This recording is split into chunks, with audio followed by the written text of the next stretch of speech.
നമസ്കാരം. GK റൗണ്ടപ്പിൽ ഇന്നത്തെ ക്ലാസ്സിൽ നമ്മൾ പഠിക്കാൻ പോകുന്നത് ഇന്ത്യൻ ആസൂത്രണം എന്ന ഭാഗമാണ്. മത്സര പരീക്ഷകളിലും SCRT സിലബസിലും ഒരുപോലെ പ്രാധാന്യമർഹിക്കുന്ന ഒരു ഭാഗമാണ് ഇന്ത്യൻ ആസൂത്രണം. PSC പുതുതായി പുറത്തിറക്കിയ 10th level preliminary exam syllabus പ്രകാരം ഇത് സ്വാതന്ത്ര്യാന്തര ഇന്ത്യ എന്ന ഭാഗത്താണ് ഉൾപ്പെടുത്തിയിരിക്കുന്നത്. ഞാൻ സന്ധ്യ ജയകൃഷ്ണൻ. ഏവർക്കും ആസ്ഥ അക്കാഡമിയുടെ യൂട്യൂബ് ചാനലിലേക്ക് സ്വാഗതം.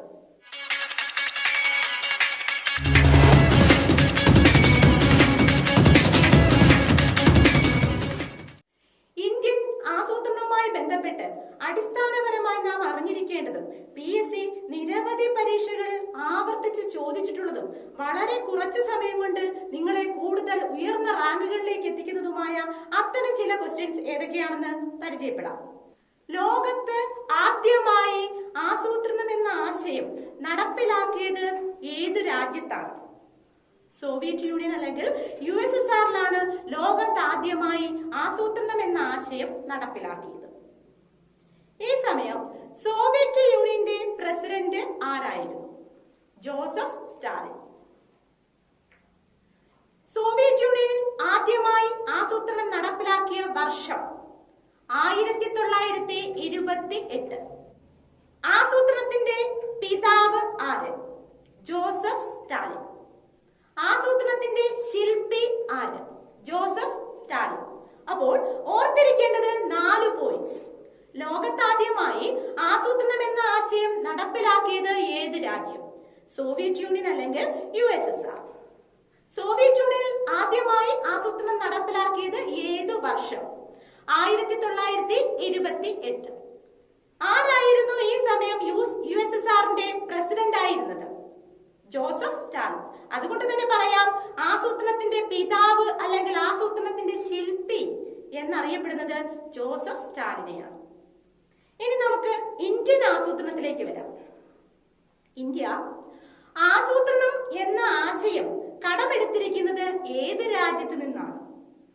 ഇതേ USSR അല്ലെങ്കിൽ സോവിയറ്റ് യൂണിയനിൽ നിന്നാണ് ഇന്ത്യ ആസൂത്രണം എന്ന ആശയം കടമെടുത്തിരിക്കുന്നത്. അതുപോലെ തന്നെ ഇന്ത്യ പഞ്ചവത്സര പദ്ധതികൾ എന്ന ആശയം കടമെടുത്തിരിക്കുന്നതും ഇതേ USSR നിന്നാണെന്ന് ഓർത്തു വെക്കുക. പഞ്ചവത്സര പദ്ധതികളെ കുറിച്ച് നമുക്ക് മറ്റൊരു ക്ലാസ്സിൽ വിശദമായി പഠിക്കാം. ഇന്ത്യൻ ആസൂത്രണം ഭരണഘടനയുടെ ഏത് ഭാഗത്ത് ഉൾപ്പെടുത്തിയിരിക്കുന്നു? ഇന്ത്യൻ ആസൂത്രണം ഭരണഘടനയുടെ ഭാഗം 4 മാർഗനിർദ്ദേശക തത്വങ്ങൾ എന്ന ഭാഗത്താണ് ഉൾപ്പെടുത്തിയിരിക്കുന്നത്. Part 4 directive principles. ഇനി ഇന്ത്യൻ ഭരണഘടനയുടെ ഏത് ലിസ്റ്റിലാണ് ഇന്ത്യൻ ആസൂത്രണം എന്ന ആശയം ഉൾപ്പെടുത്തിയിരിക്കുന്നത് നോക്കാം. Concurrent list.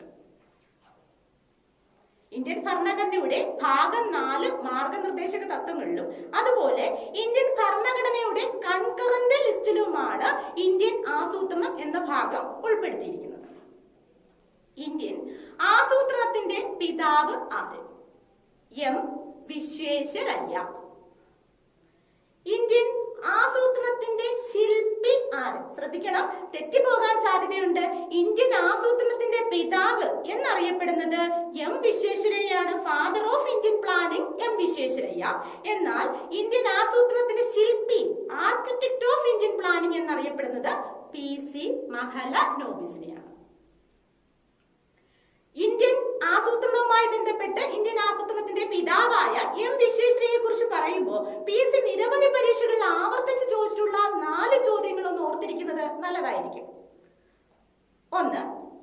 ഇന്ത്യൻ എഞ്ചിനീയറിംഗിന്റെ പിതാവാര്? M. വിശ്വേശ്വരയ്യ. M. വിശ്വേശ്വരയ്യയുടെ ജന്മദിനം എന്ന് September 15, Indian engineers day.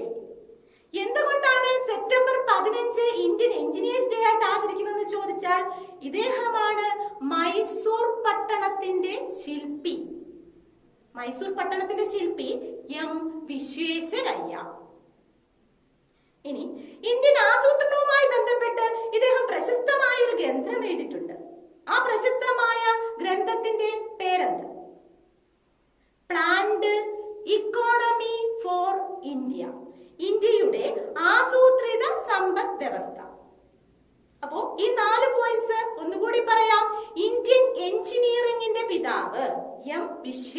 Visvesvaraya. M വിശ്വേശ്വരയ്യയുടെ ജന്മദിനം September 15, Indian engineers day.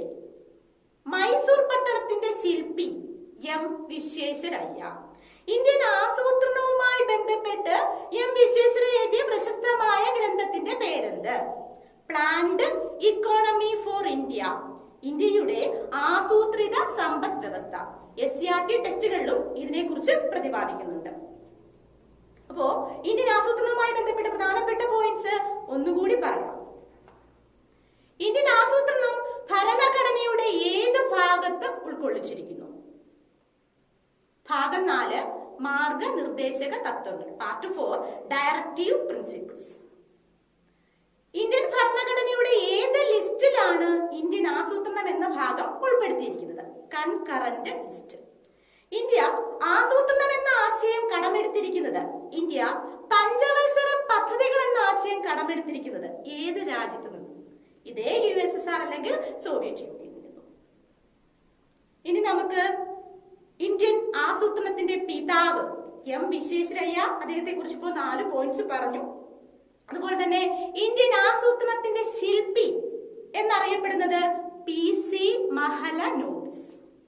Indian ആസൂത്രണവുമായി ബന്ധപ്പെട്ട എം വിശ്വേശ്വരയ്യ പ്രശസ്തമായ ഗ്രന്ഥമാണ് പ്ലാൻഡ് ഇക്കോണമി ഫോർ ഇന്ത്യ. ഇത് എഴുതിയത് 1934 എന്നുകൂടി ഓർത്തിരിക്കുക. ഇനി നമുക്ക് മറ്റൊരു ഭാഗത്തേക്ക് പോകാം. ഇന്ത്യൻ പ്ലാനിംഗ് കമ്മിറ്റി, ഇന്ത്യൻ ആസൂത്രണ സമിതി. ഇന്ത്യയില് ആസൂത്രണം നടപ്പിലാക്കാൻ വേണ്ടിയിട്ട്, അതുമായി ബന്ധപ്പെട്ട പദ്ധതികൾ നടപ്പിലാക്കാനായിട്ട് ഇന്ത്യയിൽ രൂപീകരിച്ച ഒരു സ്ഥാപനമാണ് ഇന്ത്യൻ പ്ലാനിംഗ് കമ്മിറ്റി അല്ലെങ്കിൽ ഇന്ത്യൻ ആസൂത്രണ സമിതി. തെറ്റിപ്പോകരുത്. ഇന്ത്യൻ പ്ലാനിംഗ് കമ്മിറ്റിയുമുണ്ട്, ഇന്ത്യൻ പ്ലാനിംഗ് കമ്മീഷനുമുണ്ട്. ഈ ഇന്ത്യൻ പ്ലാനിംഗ് കമ്മീഷൻ, ഇന്ത്യൻ ആസൂത്രണ കമ്മീഷന്റെ മുൻഗാമിയാണ് ഇന്ത്യൻ പ്ലാനിംഗ് കമ്മിറ്റി അല്ലെങ്കിൽ ഇന്ത്യൻ ആസൂത്രണ സമിതി എന്നുകൂടി ഓർത്തിരിക്കുക. ഇന്ത്യൻ ആസൂത്രണ സമിതിയുമായി ബന്ധപ്പെട്ട 4 പോയിന്റ്സ് ഓർത്തിരിക്കുക. ഇന്ത്യൻ ആസൂത്രണ സമിതി രൂപീകരിച്ചത് ഏതു വർഷം? 1938. ഇന്ത്യൻ ആസൂത്രണ സമിതിക്ക് രൂപീകരിക്കാനായി നേതൃത്വം നൽകിയത് ആര്? ഇന്ത്യയുടെ ആദ്യത്തെ പ്രധാനമന്ത്രിയായിരുന്ന ജവഹർലാൽ നെഹ്റു. ഇന്ത്യൻ ആസൂത്രണ സമിതി രൂപീകരിക്കാൻ ഇടയായ ഇന്ത്യൻ നാഷണൽ കോൺഗ്രസിന്റെ ഒരു സമ്മേളനം നടന്നിട്ടുണ്ട്. ഏതാണ് ആ സമ്മേളനം? 1938 ഹരിപുര സമ്മേളനം. ഓർത്തിരിക്കുക, ഇന്ത്യൻ ആസൂത്രണ സമിതിയുമായി ബന്ധപ്പെട്ട് ഇന്ത്യൻ നാഷണൽ കോൺഗ്രസിന്റെ സമ്മേളനം നടന്നത് എന്ന്? 1938 ഹരിപുര സമ്മേളനം. നിങ്ങൾക്കറിയാം, ഹരിപുര ഗുജറാത്തിലാണ് സ്ഥിതി ചെയ്യുന്നത്. ഈ സമയം INC പ്രസിഡന്റ് ആയിരുന്ന വ്യക്തിയാണ് സുഭാഷ് ചന്ദ്രബോസ് എന്നും നിങ്ങൾക്ക് അറിയാമായിരിക്കും. അപ്പോൾ ഇന്ത്യൻ ആസൂത്രണ സമിതിയുമായി ബന്ധപ്പെട്ട 4 പോയിന്റ്സ്. ഇന്ത്യൻ ആസൂത്രണ സമിതി രൂപീകരിച്ച വർഷം 1938. ഇന്ത്യൻ ആസൂത്രണ സമിതിക്ക് രൂപീകരിക്കാൻ നേതൃത്വം നൽകിയത് ജവഹർലാൽ നെഹ്റു. ഇതുമായി ബന്ധപ്പെട്ട ഇന്ത്യൻ നാഷണൽ കോൺഗ്രസിന്റെ സമ്മേളനം നടന്നത് 1938 ഹരിപുര സമ്മേളനം. ഈ സമയം INCയുടെ പ്രസിഡന്റ് ആയിരുന്ന വ്യക്തി സുഭാഷ് ചന്ദ്രബോസ്. ഇനി ഇന്ത്യൻ ആസൂത്രണ സമിതിയുമായി ബന്ധപ്പെട്ട് ഇന്ത്യയിൽ നടപ്പിലാക്കിയ ഒരു പ്രധാനപ്പെട്ട പദ്ധതിയുണ്ട്, ബോംബെ പദ്ധതി. SCRT ടെസ്റ്റുകൾ ഈ ഭാഗത്തെ കുറിച്ചും പ്രതിപാദിക്കുന്നുണ്ട്. ബോംബെ പദ്ധതി, അതുമായി ബന്ധപ്പെട്ട പോയിന്റ്സ് ഏതൊക്കെയെന്ന് നോക്കാം. ബോംബെ പദ്ധതിയുടെ മറ്റൊരു പേരെന്ത്? ബിർള പ്ലാൻ, ബിർള പദ്ധതി. ബോംബെ പദ്ധതി ഇന്ത്യയിൽ നടപ്പിലാക്കിയത് ഏതു വർഷം? 1944. മറന്നു പോകരുത്, 1944. ഇപ്പോ നമ്മൾ 3 വർഷങ്ങൾ പറഞ്ഞു. ലോകത്താദ്യമായി ആസൂത്രണം നടപ്പിലാക്കിയത് 1928. ഇന്ത്യയിൽ ആസൂത്രണ സമിതി രൂപീകരിച്ചത് 1938. അതുപോലെ ബോംബെ പദ്ധതി നടപ്പിലാക്കിയത് 1944. വ്യാവസായിക പദ്ധതി എന്നറിയപ്പെടുന്ന പദ്ധതി ഏത്? ബോംബെ പദ്ധതി. ബോംബെ പദ്ധതിയുടെ വക്താവ് ആര്? അർദേശിർ ദലാൽ. ബോംബെ പദ്ധതിയുടെ വക്താവാണ് അർദേശിർ ദലാൽ.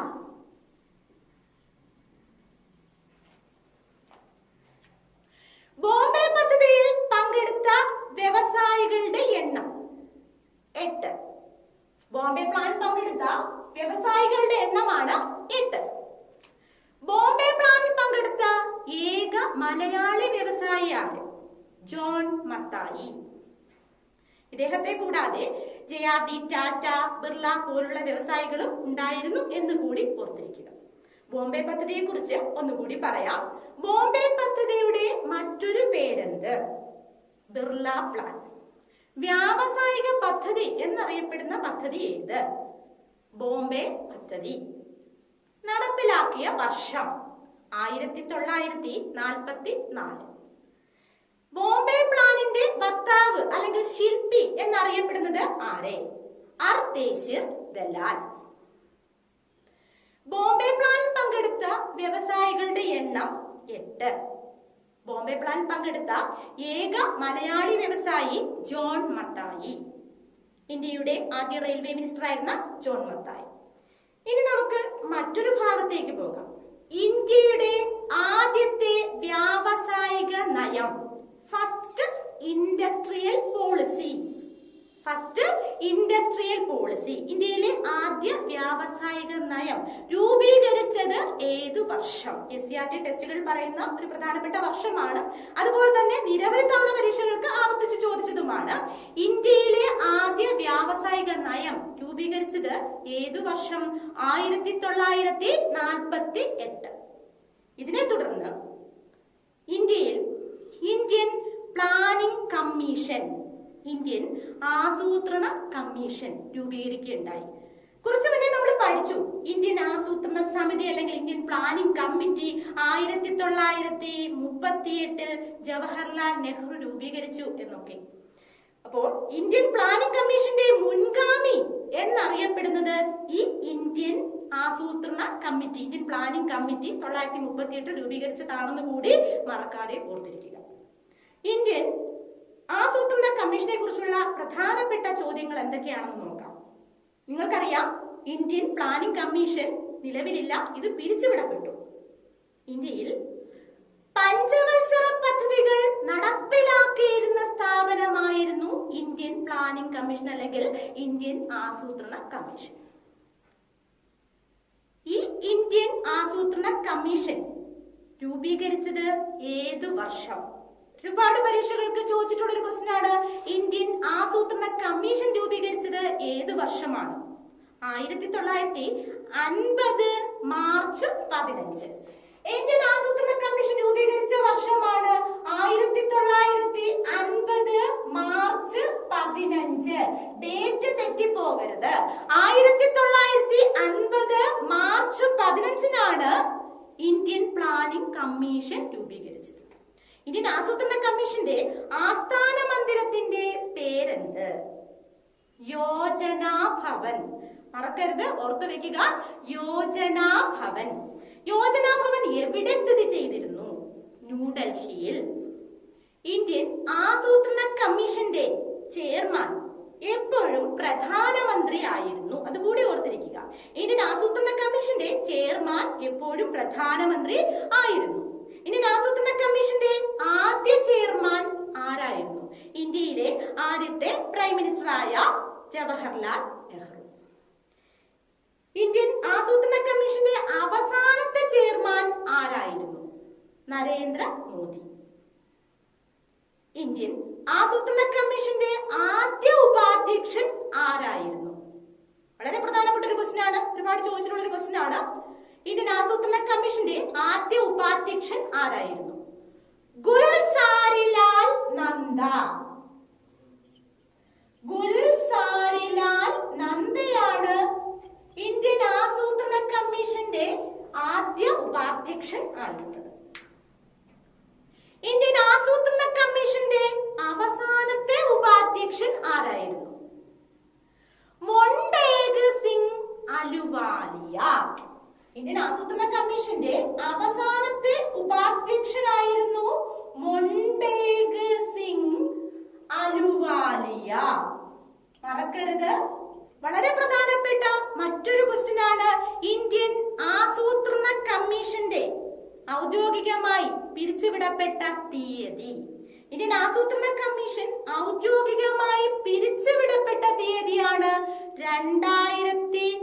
14 ഓഗസ്റ്റ് 17.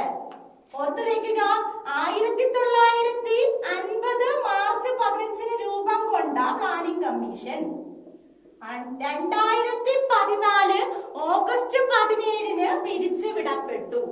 അതുകൂടി ഓർത്തിരിക്കുക. ഇതിന് ആസൂത്രണ കമ്മീഷനുമായി ബന്ധപ്പെട്ട പോയിന്റ്സ് ഒന്നുകൂടി പറയാം. ഇന്ത്യയിൽ പഞ്ചവത്സര പദ്ധതികൾ നടപ്പിലാക്കിയിരുന്ന സ്ഥാപനമായിരുന്നു ഇന്ത്യൻ ആസൂത്രണ കമ്മീഷൻ. ഇന്ത്യൻ ആസൂത്രണ കമ്മീഷൻ രൂപീകരിച്ച വർഷം ഏത്? 1950 മാർച്ച് 15. ഇന്ത്യൻ ആസൂത്രണ കമ്മീഷന്റെ ആസ്ഥാന മന്ദിരത്തിന്റെ പേരെന്തായിരുന്നു? യോജനാ ഭവൻ. ഇത് ന്യൂഡൽഹിയിലാണ് സ്ഥിതി ചെയ്തിരുന്നത്. ഇന്ത്യൻ ആസൂത്രണ കമ്മീഷന്റെ അധ്യക്ഷൻ എപ്പോഴും ആരായിരുന്നു? പ്രധാനമന്ത്രി. ഇന്ത്യൻ ആസൂത്രണ കമ്മീഷന്റെ ആദ്യ അധ്യക്ഷൻ ആരായിരുന്നു? ജവഹർലാൽ നെഹ്റു. ഇന്ത്യൻ ആസൂത്രണ കമ്മീഷന്റെ അവസാനത്തെ അധ്യക്ഷൻ ചെയർമാൻ ആരായിരുന്നു? നരേന്ദ്ര മോദി. ഇന്ത്യൻ ആസൂത്രണ കമ്മീഷന്റെ ആദ്യ ഉപാധ്യക്ഷൻ ആരായിരുന്നു? ഗുൽസാരിലാൽ നന്ദ. അവസാന ഉപാധ്യക്ഷൻ ആരായിരുന്നു? മൊണ്ടേഗ് സിംഗ് അലുവാലിയ. ഇന്ത്യൻ ആസൂത്രണ കമ്മീഷൻ ഔദ്യോഗികമായി പിരിച്ചുവിടപ്പെട്ടത് എന്ന് 2014 ഓഗസ്റ്റ് 17. ഇന്ത്യൻ ആസൂത്രണ കമ്മീഷനുമായി ബന്ധപ്പെട്ട് നിലനിന്നിരുന്ന മറ്റൊരു പ്രധാനപ്പെട്ട സ്ഥാപനമായിരുന്നു NDC അല്ലെങ്കിൽ ദേശീയ വികസന സമിതി. NDC അല്ലെങ്കിൽ ദേശീയ വികസന സമിതി. NDC അല്ലെങ്കിൽ ദേശീയ വികസന സമിതി രൂപീകരിച്ചത് എന്തിനു വേണ്ടിയായിരുന്നു എന്ന് ചോദിച്ചാൽ, ഇന്ത്യയിൽ പഞ്ചവത്സര പദ്ധതികൾ നടപ്പിലാക്കാനുള്ള അന്തിമാനുമതി നൽകിയിരുന്ന സ്ഥാപനമായിരുന്നു ഈ NDC അല്ലെങ്കിൽ ദേശീയ വികസന സമിതി എന്ന് ഓർത്തു വെക്കുക. തെറ്റിപ്പോകരുത്. ഇന്ത്യയിൽ പഞ്ചവത്സര പദ്ധതികൾ നടപ്പിലാക്കിയിരുന്നത് ഇന്ത്യൻ ആസൂത്രണ കമ്മീഷൻ. എന്നാൽ ഇന്ത്യയിൽ പഞ്ചവത്സര പദ്ധതികൾ നടപ്പിലാക്കിയിരുന്ന അതിന് അന്തിമാനുമതി നൽകിയിരുന്ന സ്ഥാപനമായിരുന്നു ദേശീയ വികസന സമിതി അല്ലെങ്കിൽ NDC. തിരിഞ്ഞു പോകരുത്, ഓർത്തു വെക്കണം. നിരവധി പരീക്ഷകൾ ചോദിച്ചിട്ടുള്ളതാണ്, തെറ്റിപ്പോകാൻ സാധ്യതയുണ്ട്. ഇനി NDC രൂപീകരിച്ച വർഷം ഏത്? NDC രൂപീകരിച്ച വർഷമാണ് 1952 ഓഗസ്റ്റ് മാസം 6. ഡേറ്റ് തെറ്റിപ്പോകരുത്. 1952 ഓഗസ്റ്റ് മാസം 6-ാം തീയതിയായിരുന്നു ദേശീയ വികസന സമിതി ഇന്ത്യയിൽ രൂപീകരിച്ചത്. ഈ ദേശീയ വികസന സമിതി ഇന്ത്യൻ ആസൂത്രണ കമ്മീഷനുമായി ബന്ധപ്പെട്ട സ്ഥാപനമായതുകൊണ്ട് തന്നെ ഇതിന്റെ അധ്യക്ഷനും എല്ലായ്പ്പോഴും പ്രധാനമന്ത്രി തന്നെയായിരുന്നു. ഇതിന്റെ ആദ്യ അധ്യക്ഷൻ ജവഹർലാൽ നെഹ്റു. ഇതിന്റെ അവസാനത്തെ അധ്യക്ഷൻ ആരായിരുന്നു? നരേന്ദ്ര മോദി. അപ്പോ ദേശീയ വികസന സമിതിയുമായി ബന്ധപ്പെട്ട ഈ 4 പോയിന്റ്സ് ഓർത്തിരിക്കുക. ദേശീയ വികസന സമിതി എന്ന് പറയുന്നത് ഇന്ത്യയിൽ പഞ്ചവത്സര പദ്ധതികൾ നടപ്പിലാക്കാനുള്ള അനുമതി നൽകിയിരുന്ന സ്ഥാപനമായിരുന്നു. രൂപീകരിച്ച വർഷമാണ് 1952 ഓഗസ്റ്റ് 6. അതുപോലെ തന്നെ ദേശീയ വികസന സമിതിയുടെ ആസ്ഥാന മന്ദിരത്തിന്റെ പേരെന്ത്? നമ്മൾ പറഞ്ഞു ഇന്ത്യൻ ആസൂത്രണ കമ്മീഷന്റെ ആസ്ഥാന മന്ദിരത്തിന്റെ പേര് യോജനാ ഭവൻ എന്നായിരുന്നു. അത് ന്യൂഡൽഹിയിലായിരുന്നു സ്ഥിതി ചെയ്തിരുന്നത്.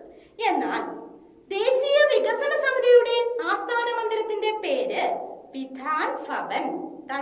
വിധാൻ ഭവൻ. വിധാൻ ഭവൻ എവിടെയായിരുന്നു സ്ഥിതി ചെയ്തിരുന്നത്? മുംബൈയിലായിരുന്നു എന്നുകൂടി ഓർത്തിരിക്കുക. ദേശീയ വികസന സമിതിയുടെ അധ്യക്ഷൻ ആരായിരുന്നു? പ്രധാനമന്ത്രി. ദേശീയ വികസന സമിതിയുടെ ആദ്യ അധ്യക്ഷൻ ആരായിരുന്നു? ജവഹർലാൽ നെഹ്റു. ദേശീയ വികസന സമിതിയുടെ അവസാനത്തെ അധ്യക്ഷൻ ആരായിരുന്നു? നരേന്ദ്ര മോദി. ഇനി നിങ്ങൾക്കറിയാം, നമ്മളിപ്പോ പറഞ്ഞു ഇന്ത്യയിലെ ആസൂത്രണ കമ്മീഷൻ നിലവിലില്ല. അത് പിരിച്ചുവിടപ്പെട്ടു 2014 ഓഗസ്റ്റ് 17 അല്ലെ. ഇതിന് മുൻഗാമിയായിരുന്ന സ്ഥാപനം ഇന്ത്യൻ ആസൂത്രണ സമിതി 1938 വന്നു എന്ന് പറഞ്ഞു. നിലവിൽ ഇന്ത്യയിൽ പ്ലാനിംഗ് കമ്മീഷൻ ഇല്ല, അതുപോലെ തന്നെ പഞ്ചവത്സര പദ്ധതികളുമില്ല. ഇതിന് പകരമായി ഇന്ത്യയിൽ നിലവിൽ വന്ന സ്ഥാപനമാണ് നീതി ആയോഗ്. അപ്പോ നീതി ആയോഗുമായി ബന്ധപ്പെട്ട ചില കാര്യങ്ങൾ ഒന്ന് നോക്കാം. ഇന്ത്യയിൽ ആസൂത്രണ കമ്മീഷന് പകരമായി നിലവിൽ വന്ന സ്ഥാപനം ഏത്? നീതി ആയോഗ്. നീതി ആയോഗിന്റെ ഈ നീതി എന്നുള്ളത് ഒരു ചുരുക്കെഴുത്താണ്. എന്താണ് നീതി? National institution for transforming India. ഒന്നുകൂടി പറയാം, national institution for transforming India. NITI Aayog രൂപീകരിച്ചത് ഏതു വർഷം? നിരവധി പരീക്ഷകൾ ചോദിച്ചൊരു ക്വസ്റ്റ്യൻ ആണ്. നീതി ആയോഗ് രൂപീകരിച്ച വർഷം ഏത്? നീതി ആയോഗ് രൂപീകരിച്ച വർഷമാണ് 2015 ജനുവരി 1. നീതി ആയോഗിന്റെ ആസ്ഥാനം എവിടെയാണ്? ന്യൂഡൽഹിയിൽ. നീതി ആയോഗിന്റെ അധ്യക്ഷൻ, ആസൂത്രണ കമ്മീഷന് പകരം നിലവിൽ വന്ന സ്ഥാപനമാണല്ലോ, അതുകൊണ്ട് തന്നെ നീതി ആയോഗിന്റെ അധ്യക്ഷൻ എപ്പോഴും പ്രധാനമന്ത്രിയായിരിക്കും. നീതി ആയോഗിന്റെ ആദ്യ അധ്യക്ഷൻ ആര്? നരേന്ദ്ര മോദി. നീതി ആയോഗിന്റെ നിലവിലെ അധ്യക്ഷൻ ആരാണെന്ന് നിങ്ങൾക്ക് താഴെയുള്ള കമന്റ് ബോക്സിൽ രേഖപ്പെടുത്താവുന്നതാണ്. നീതി ആയോഗിന്റെ ആദ്യ ഉപാധ്യക്ഷൻ ആരാണ്? അരവിന്ദ് പനഗരിയ. ഒന്നുകൂടി പറയാം, നീതി ആയോഗിന്റെ ആദ്യ അധ്യക്ഷൻ നരേന്ദ്ര മോദി. നീതി ആയോഗിന്റെ ആദ്യ ഉപാധ്യക്ഷൻ, വൈസ് ചെയർമാൻ അരവിന്ദ് പനഗരിയ. നീതി ആയോഗിന്റെ ആദ്യ സിഇഒ സിന്ധുശ്രീ ഖുള്ളർ. നീതി ആയോഗിന്റെ ആദ്യ വൈസ് ചെയർമാൻ ആരാണെന്നും നീതി ആയോഗിന്റെ ആദ്യ സിഇഒ ആരാണെന്നും നമ്മൾ പറഞ്ഞു. നിലവിലെ സിഇഒ, നിലവിലെ വൈസ് ചെയർമാൻ ആര് എന്നൊക്കെ ഉള്ളത് നിങ്ങൾക്ക് താഴെ കമന്റ് ബോക്സിൽ രേഖപ്പെടുത്താവുന്നതാണ്. നീതി ആയോഗുമായി ബന്ധപ്പെട്ട് നീതി ആയോഗ് വരാനിടയാക്കിയ ഒരു കമ്മിറ്റി, അതിന് ശുപാർശ ചെയ്ത ഒരു കമ്മിറ്റി ഉണ്ട്, അതുകൂടി ഓർത്തിരിക്കുക. നീതി ആയോഗ് വരാനിടയാക്കിയ ആ കമ്മിറ്റിയുടെ പേരാണ് അജയ് ചിബ്ബർ കമ്മിറ്റി. മറന്നു പോകരുത്, വളരെ പ്രധാനപ്പെട്ട ഒരു പേരാണ് അജയ് ചിബ്ബർ. നീതി ആയോഗ് വരാൻ കാരണമായ കമ്മിറ്റി അജയ് ചിബ്ബർ കമ്മിറ്റി. അപ്പോ നീതി ആയോഗുമായി ബന്ധപ്പെട്ട പ്രധാനപ്പെട്ട കാര്യങ്ങൾ ഒന്നുകൂടി പറയാം. നീതി ആയോഗ് ഇന്ത്യയിൽ ആസൂത്രണ കമ്മീഷന് പകരമായി നിലവിൽ വന്ന സ്ഥാപനം. നീതി ആയോഗ് രൂപീകരിച്ച വർഷം 2015 ജനുവരി 1. നീതി എന്നത് എന്തിന്റെ ചുരുക്കെഴുത്താണ്? National institution for transforming India. NITI ആയോഗിന്റെ അധ്യക്ഷൻ എപ്പോഴും ആരായിരിക്കും? പ്രധാനമന്ത്രി. നീതി ആയോഗിന്റെ ആദ്യ അധ്യക്ഷൻ നരേന്ദ്രമോദി. ആദ്യ ഉപാധ്യക്ഷൻ അരവിന്ദ് പനഗരിയ. ആദ്യ സിഇഒ സിന്ധുശ്രീ ഖുള്ളർ. നീതി ആയോഗ് വരാനിടയാക്കിയ, നീതി ആയോഗിനെ ശുപാർശ ചെയ്ത committee Ajay Chibber committee. Ajay Chibber committee. ഇത്രയും കാര്യങ്ങൾ ഓർത്തിരിക്കുക. ഇനി നമുക്ക് മറ്റൊരു ഭാഗത്തേക്ക് പോകാം. സംസ്ഥാന ആസൂത്രണ കമ്മീഷൻ. അതുമായി ബന്ധപ്പെട്ട് 4 പോയിന്റ്സ് മാത്രം ഓർത്തിരുന്നാൽ മതി. സംസ്ഥാന ആസൂത്രണ കമ്മീഷൻ രൂപീകരിച്ചത് ഏതു വർഷം? നിരവധി പരീക്ഷകൾക്ക് ചോദിച്ച ഒരു ചോദ്യമാണ്. സംസ്ഥാന ആസൂത്രണ കമ്മീഷൻ രൂപീകരിച്ച വർഷമാണ് 1967. 1967 സംസ്ഥാന ആസൂത്രണ കമ്മീഷൻ രൂപീകരിച്ചത്. സംസ്ഥാന ആസൂത്രണ കമ്മീഷന്റെ ചെയർമാൻ എപ്പോഴും മുഖ്യമന്ത്രിയായിരിക്കും. നമ്മൾ പറഞ്ഞു ഇന്ത്യൻ ആസൂത്രണ കമ്മീഷന്റെ ചെയർമാൻ എപ്പോഴും പ്രധാനമന്ത്രിയായിരിക്കും എന്ന് പറഞ്ഞു. അതുപോലെ സംസ്ഥാന ആസൂത്രണ കമ്മീഷന്റെ ചെയർമാൻ എപ്പോഴും മുഖ്യമന്ത്രിയായിരിക്കും. ഇതിന്റെ ആദ്യ അധ്യക്ഷൻ ആരായിരുന്നു? EMS നമ്പൂതിരിപ്പാട്. ആദ്യ ഉപാധ്യക്ഷൻ ആരായിരുന്നു? MK ഹമീദ്. അപ്പോ ഈ 4 പോയിന്റ്സ് സംസ്ഥാന ആസൂത്രണ കമ്മീഷനുമായി ബന്ധപ്പെട്ട് ഓർത്തിരിക്കുക. സംസ്ഥാന ആസൂത്രണ കമ്മീഷൻ രൂപീകരിച്ച വർഷം 1967. ഇതിന്റെ ആസ്ഥാനം തിരുവനന്തപുരം. സംസ്ഥാന ആസൂത്രണ കമ്മീഷന്റെ അധ്യക്ഷൻ എപ്പോഴും മുഖ്യമന്ത്രി ആയിരിക്കും. സംസ്ഥാന ആസൂത്രണ കമ്മീഷന്റെ ആദ്യ അധ്യക്ഷൻ ആരായിരുന്നു? EMS നമ്പൂതിരിപ്പാട്. സംസ്ഥാന ആസൂത്രണ കമ്മീഷന്റെ ആദ്യ ഉപാധ്യക്ഷൻ ആരായിരുന്നു? MK ഹമീദ്. സംസ്ഥാന ആസൂത്രണ കമ്മീഷന്റെ നിലവിലെ അധ്യക്ഷനാര്, നിലവിലെ ഉപാധ്യക്ഷനാര് എന്നൊക്കെയുള്ള കാര്യം നിങ്ങൾക്ക് താഴെ കമന്റ് ബോക്സിൽ രേഖപ്പെടുത്താവുന്നതാണ്. ഇത്രയും കാര്യങ്ങൾ നിങ്ങൾക്ക് മനസ്സിലായിട്ടുണ്ടെന്ന് വിചാരിക്കുന്നു. മനസ്സിലായിട്ടുണ്ടെങ്കിൽ ദയവായി ഈ ചാനൽ ലൈക്ക് ചെയ്യുക, ഷെയർ ചെയ്യുക, സബ്സ്ക്രൈബ് ചെയ്യുക. നന്ദി.